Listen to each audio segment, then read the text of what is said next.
Hey, I'd like to welcome you to another episode of Mission Matters. My name is Adam Torres, and if you'd like to apply to be a guest on the show, just head on over to missionmatters.com and click on Be Our Guest to apply. All right, so today I have Lee Caldwell on the line, and he's co-founder over at Irrational Agency, which is a behavioral insight agency that helps brands create winning retail strategies grounded on their in-depth research in consumer psychology. First off, hey, Lee, welcome to the show. Thank you. Lovely to meet you, Adam. All right, Lee. So we got a lot to talk about today. I'm excited to get into consumer psychology, what that means, and really how Irrational Agency is operating. And I know you've worked with big brands like McDonald's and a lot of others. So I'm excited to get into that. But before we get into that, we will start this episode the way that we start them all, with what we like to call our Mission Matters Minute. So, Lee, we at Mission Matters, we amplify stories for entrepreneurs, executives, and experts. That's our mission. Lee, what mission matters to you? So I think that business is all about giving people what they want. Business works best when you give customers exactly what they want. And in fact, society as a whole, the economy works best when human beings get to give each other what we want. That's how we form a society. That's how we give each other a good life, by giving people what they really want. The problem is that people often don't know what they want. Customers don't know what they want. You can't just design a product by asking customers, tell me what you would like to buy. And so there's a barrier there. And our mission is to use behavioral science, to use psychology to get under the surface, to get to the unconscious dimension of people's minds and figure out, well, what do you really want? What is it that would make you happy? What is it that will make you buy something? What is it that will change your behavior? Because often people don't have that information to hand. And so we have research techniques, ways of talking to people, ways of designing surveys that get into that unconscious mind. And that's the fact that we can figure out what people really want and let our clients give that to them is really what we think has the potential to make the world a better place. Yeah, that's great. I love bringing mission-based individuals on the line to really share, why they do what they do, how they're doing it, and what we can all learn from that. The whole point of the Mission Matters platform is so that we all grow together. So great having you on. And I guess just to get us kicked off, Lee, so I know what you do now, but how did you get here? Where did this, I don't know if I should use the word obsession, fascination, this idea of figuring out what the consumer wants, where did all that come from? Yeah, I mean, like probably a lot of people's stories, it comes from having failed to do it the first time round. And so I started my first business, which was a technology business right out of college in the mid-90s, just when the dot-com boom was starting, and everybody wanted to be building websites, building software, and I had some of the technical skills to do that. So I started creating that software. But what I found after a few years was I was trying to sell stuff, trying to sell services, trying to sell software, and it wasn't always landing because I didn't know exactly what customers wanted. I didn't know how much they'd be willing to pay. I didn't know exactly how to sell that to them. And so through that, those years of attempts to try and get better at that, to try and learn what people really would buy from me, I realized that I was making a big assumption. I was making the assumption of rationality. And so many of your listeners will be familiar with the idea of the rational human being, the Homo economicus, that kind of, they know what they want, they always maximize utility, they always make logical decisions. Well, of course, it turns out humans aren't really like that. So the more I realized this, the more I thought, well, I've got to figure out what's actually happening. I have to figure out what's the psychology of how people make choices, of how people buy things, of why are they not just buying these great products that I'm making. And so I went out, I figured out where in the world of research, what scientists were working on this, what they were learning about uncovering the unconscious mind. I went to those conferences where they were presenting that research, and I learned about it, and then I figured out, well, actually now that I know this, I can sell that understanding to the world more, and actually the whole technology side kind of dropped away a little bit because it was more interesting to provide those insights into human beings. Did you have any mentors in this space that kind of stuck out to you? I mean, I'm sure on your learning path there were many and other things, but was there something that you were like that you were like, okay, this is I'm heading in the right direction? Were there any mentors or guideposts along the way? Yeah, interesting. I mean, I guess the biggest guidepost is where you start to put something out there and people say, oh, you know what, that's really interesting. I want to buy this. So I had I started to offer these services. I got, a newspaper company was one of the first ones that bought from me here in the UK. Then a restaurant chain called Nando's that you might start. They've started to enter the US. You might have heard of them. They said, "Oh, this sounds really interesting. Let's buy that." So that was my marker. In terms of mentors, there's some top behavioral researchers such as George Ainsley, George Lowenstein, Sarah Lichtenstein that are were some of the people that I looked up to in learning about the world of psychology. But it's actually the real world evidence that when a customer buys what you're selling that makes you think, okay, I'm on the right path. Yeah. I think it's interesting because you kind of like through your own, let me see if I could say this the right way because I'm smiling ear to ear over here, but I don't know how to say it any other way, but there was a Quicken Loans and Rock Financial, they used to say like eat your own dog food, like you buy what you're also selling. And so in your own way, when you were going through this journey of learning how to do this, you also validated and went through your own process when you decided what you were going to offer up to the market as value. Am I off on that? It sounds like the fulfilling prophecy, right? Yeah, 100%. In fact, the thing that first really made it obvious to me that there was a gap was when I was selling software, I wanted to know how to price my software. How should I price my services? How much should I charge? There was nothing out there. There was no good book on pricing. There was no insight. And so I actually went, and the first thing I did in this area is I wrote a book on pricing. So I have a book called The Psychology of Price, which I wrote out of almost frustration that there was nobody out there giving this information. And I went and I did whatever research I needed to do to be able to put that together. And that's, I guess, having a positive response to that book, getting it published, was another validation that, well, okay, there are other people out here who also need to know this stuff, and I can help them. Yeah, that's great. I love it, and the reason why I bring that up, by the way, is because I look at the like you're not only, I like when people give advice, but then they also take it themselves.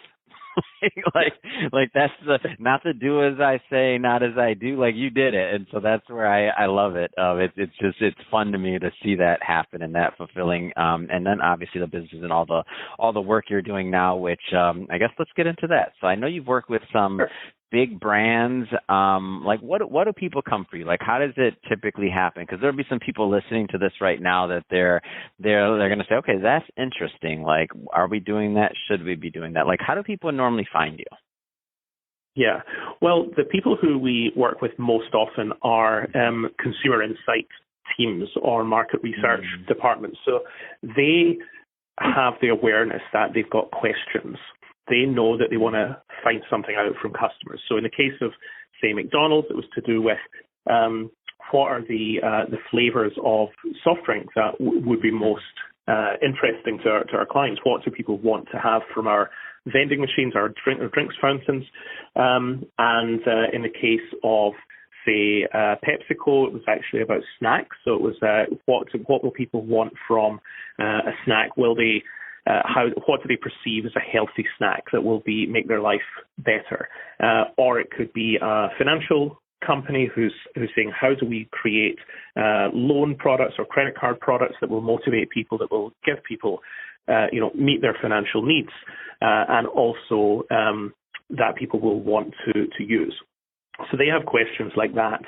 And often they've tried a more traditional way of doing market research. So they might have gone out and done a survey, or they may have done a focus group and just asked people the questions. Well, tell me what flavor of soft drinks you would want, or tell me what, rewards you would like to see on your credit card.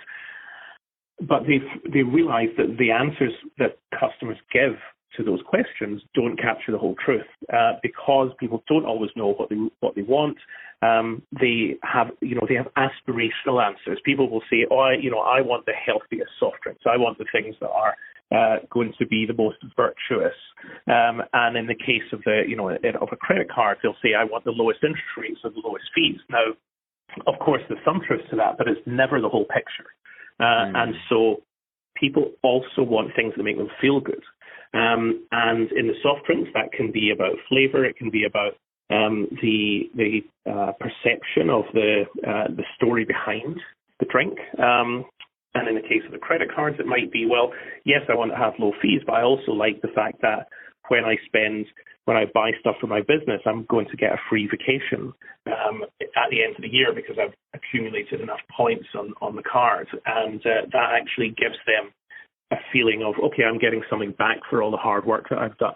And these things are harder for people to articulate, but we can get to them. And it was interesting you mentioned stories in your own mission, amplifying stories, because stories are really important to us as well. And we actually listen to the stories that customers tell.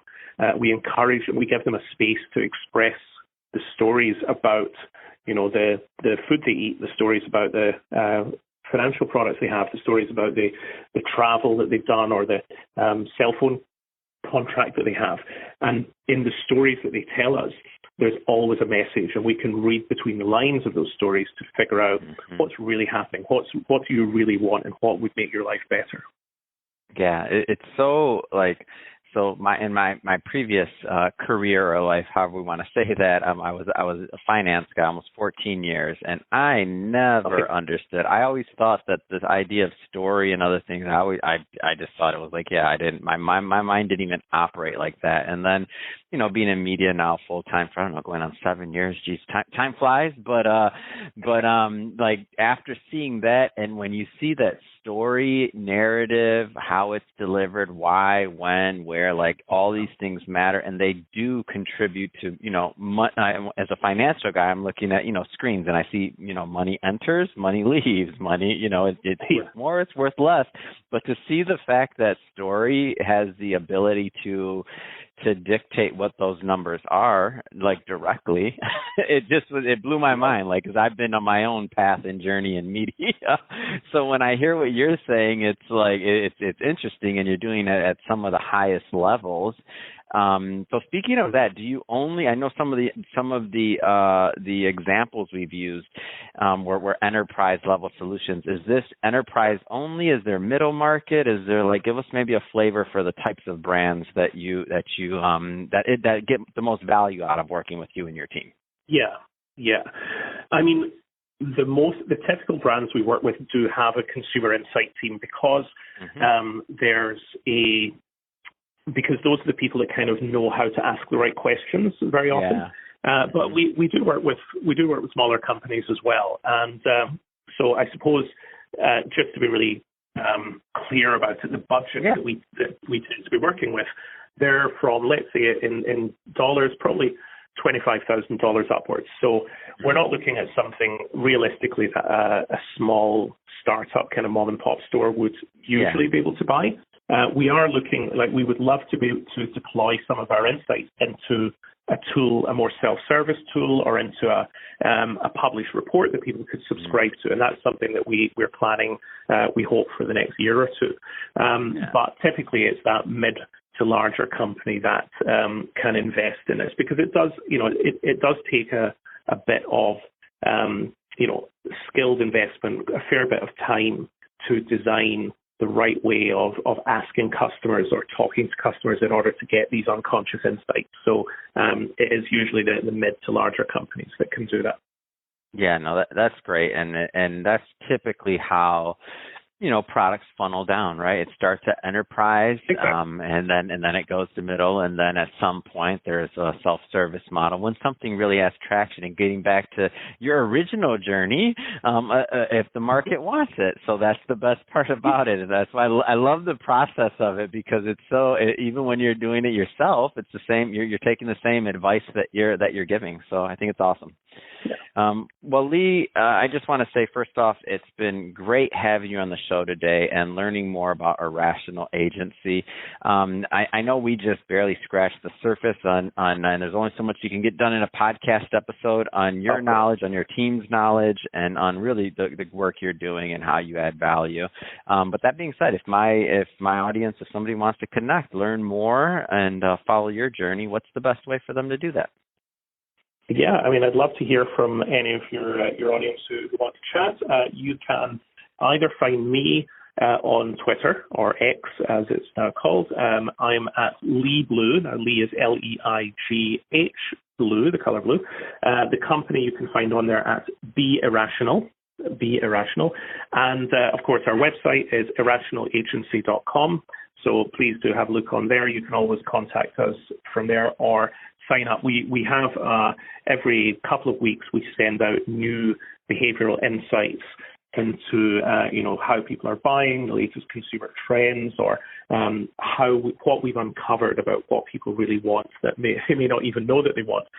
So do sign up on the website if you're interested in finding out about that, and get in touch if you just want to know more about what your customers might want from you that you haven't found out yet. That's awesome. And let me just make sure I have that right, because, there we go. So Lee Blue at LEIGHBLUE on That's Twitter. Right. Or on X, hit that follow button. Everybody else definitely do the same. Go to Lee Blue on Twitter and follow him. I just did it myself. Oh, and do you know Kurt Nelson? I'm just looking and I see Kurt follows you. We like Kurt over here. Oh, you know Kurt? That's awesome. He's been on the show. We know Kurt at Mission Matters. Is all our community. It's awesome. So, Kurt, if you're listening, hey, welcome. We got Lee on the show. Awesome. Well, and to the audience, we're going to put all that information in the show notes so that you can just click on the links and go check out the websites and all that other good stuff. And speaking of the audience, if this is your first time with Mission Matters, we're all about bringing on business owners, entrepreneurs, and executives, and we want them to share their mission. Why they do what they do, how they're doing it, what we can all learn from that. If that sounds interesting, like interesting content or fun or exciting, hit that subscribe button, because we have many more mission-based individuals coming up in the line, and we don't want you to miss a thing. Again, hit that subscribe. And Lee, thank you so much again for making some time for us and coming on the show. We appreciate it. Thank you so much. Lovely to meet you. Bye for now.